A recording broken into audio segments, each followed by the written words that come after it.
Bonjour à tous. Aujourd'hui, on va aller faire une visite du jardin côté nord. Et je suis montée à l'étage pour avoir une vue d'ensemble, comme ça on se rend mieux compte de quoi on parle. Ici, l'allée des 4 pêchers avec tout au fond là-bas l'ail et l'oignon qu'on ira voir de plus près. Là, une autre haie fruitière avec en dernière position, là c'est le nashi que j'ai planté récemment. Là-bas, sous le noyer, là où j'avais fait la grosse butte de déchets l'automne dernier, c'est la zone des butternuts, avec une autre partie ici. Dans le carré ici, ça va être les potimarrons, avec des rangées de cagettes à pommes de terre, toujours. L'allée principale, les tomates, les poivrons, les aubergines, et puis diverses petites choses, basilic, des salades. Et là-haut, j'ai mis plutôt des choux, dont la plupart se sont fait dévorer par les limaces. C'est là où j'ai planté aussi le karaganier de Sibérie et l'arbre de Judée. Et puis derrière le saule, là, il y a encore plein de petites choses qu'on va aller voir de plus près. La haie de délimitation là-bas aussi. On va aller faire une revue de détail. Alors justement, on se retrouve sous le saule. Et on va aller voir deux petits fruitiers. Le premier ici, un petit pommier qu'on m'avait offert. Ça fait 2 ans, je crois, qu'il est planté. Et donc, il est plein de petites pommes. C'est sa première fructification, donc on va pouvoir les goûter cette année. Un cerisier nain. Alors, chaque année, il est malade. Il dessèche complètement au niveau de l'extrémité de ses tiges. Mais bon, pour l'instant, il survit. Les petites cerises qui sont en train de se former. C'est une espèce de griotte, un peu acide. Pour garnir son pied, on a une petite touffe de giroflée. Cette petite zone là avec des cailloux, on voit un tuyau qui sort. En fait, c'est le puits perdu pour l'évacuation des eaux de pluie. Tout le long du champ, la haie d'arbustes que j'ai plantée qui est en train de se développer tranquillement. Certains sont comestibles. Là, par exemple, c'est un Eleagnus à fruits.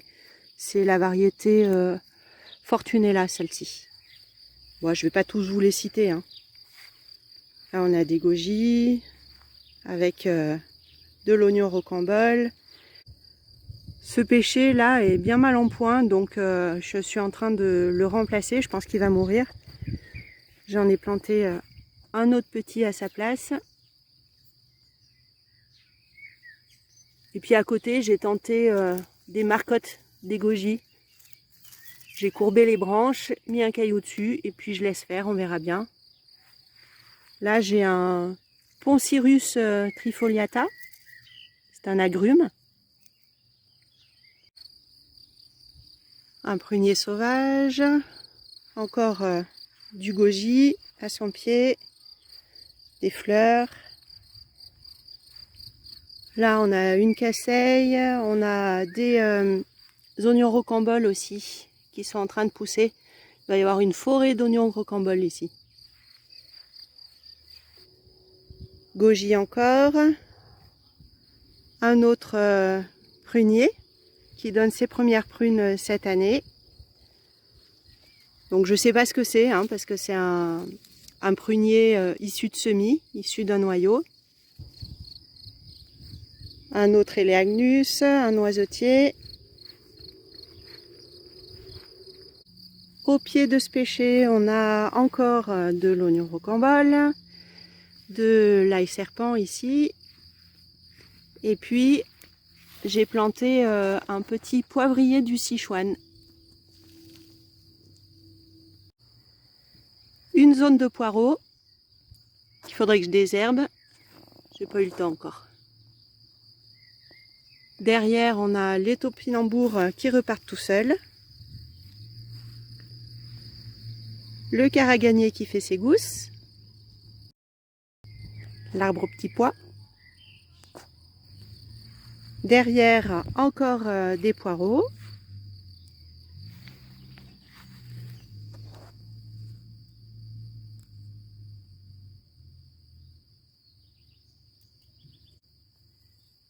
Et puis 2 maïs doux avec un ricin au milieu. Ce pêcher-là, bah, lui, ça y est, il est mort pour de bon cette fois. Donc pareil, je l'ai remplacé avec un autre que j'avais en pot.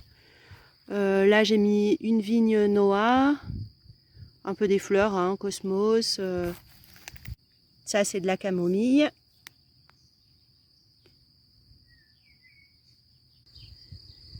Des boutures de casseille qui patientaient en pot que j'ai mis ici, avec tournesol, du ricin également.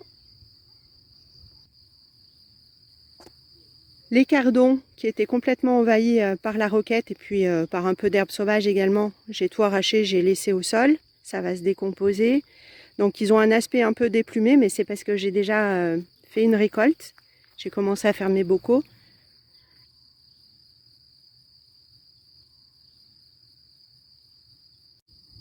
On continue la haie avec un laurier sauce et là par exemple un amélanchier.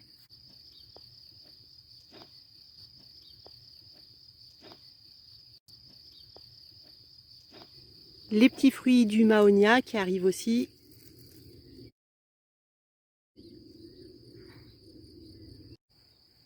Entre les deux premiers pêchers ici, qui sont pas très en forme également, mais tous, hein, tous mes pêchers, ils prennent la cloque chaque année et ça affaiblit les arbres. Du coup, ils meurent assez rapidement.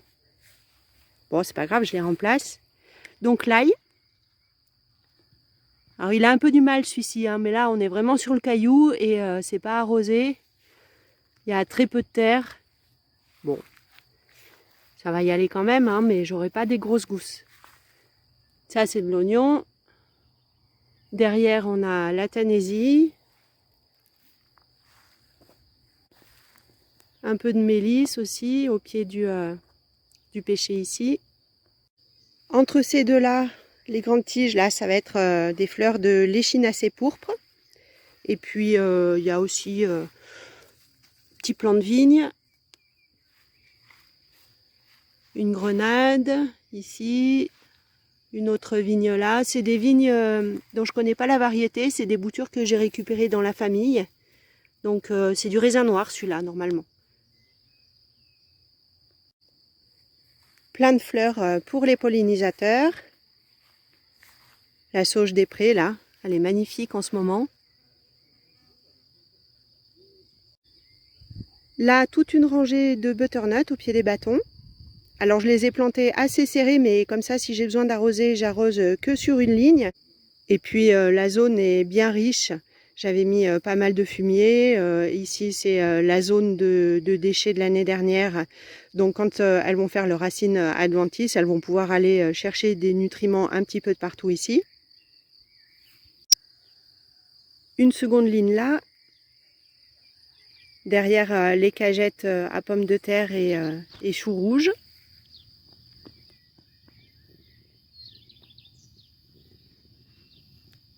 On se retourne et on va aller voir la ligne de potimarron. Donc que j'ai planté aussi très serré. Mais de la même façon, comme ça je peux les arroser sur une ligne uniquement et ils vont aller chercher les nutriments sur toute la zone ici en bas.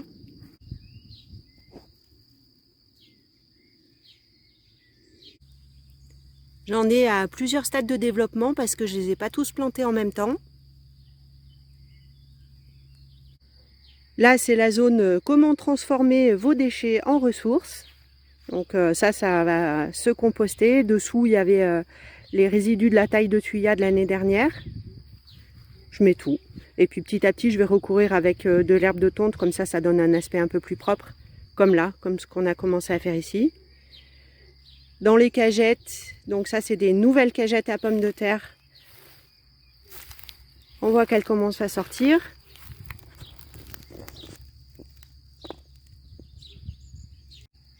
Donc vous voyez, hein, je les remplis avec les déchets de désherbage. Ici, j'ai mis 4 pieds d'aubergine que j'ai acheté. J'ai pas fait de semis parce que si je pars du semis, c'est bien trop long. Et même en faisant comme ça, en achetant des plants déjà bien développés, j'ai du mal avec cette culture. Ma saison est trop courte. Donc là, j'ai décidé que ça serait vraiment la dernière année que je tente l'expérience. Les tomates, elles sont encore pas bien grandes, mais elles vont y aller. Là, on voit même les premiers boutons floraux qui arrivent.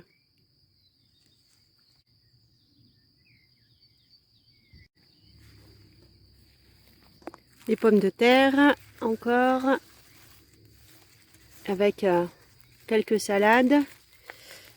Et les choux qui se font croquer.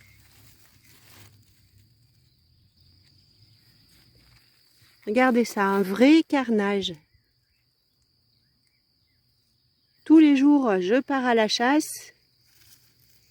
J'en tue, je sais pas, peut-être une centaine, 200 tous les jours. Et il y en a encore. Bon, elles m'ont laissé quand même quelques salades. Les pommes de terre, il n'y a pas de souci. Encore une jolie salade là. Par contre, les choux, dans cette zone, ça va être compliqué. Celui-là, ils ne l'ont pas touché. Allez savoir pourquoi. Il y en a un ou deux comme ça. Là-bas non plus.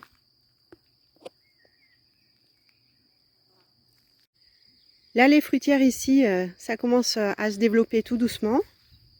C'est des végétaux qui sont relativement jeunes. Hein. Et on a la vigne, par exemple, là, qui commence à entrer en production. Celle-là, c'est une Sophie.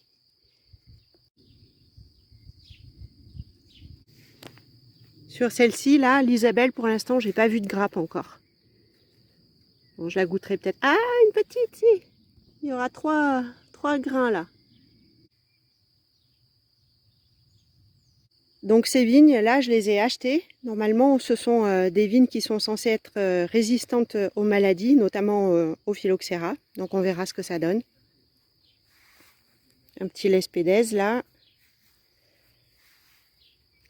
Le lin de Nouvelle-Zélande. Je m'en sers pour utiliser ces fibres et faire des petits liens pour attacher les tomates par exemple. Et puis le pêcher Amsden, j'avais très peur parce qu'il n'a aucune feuille. Et puis j'ai vu que ça sortait sous l'écorce.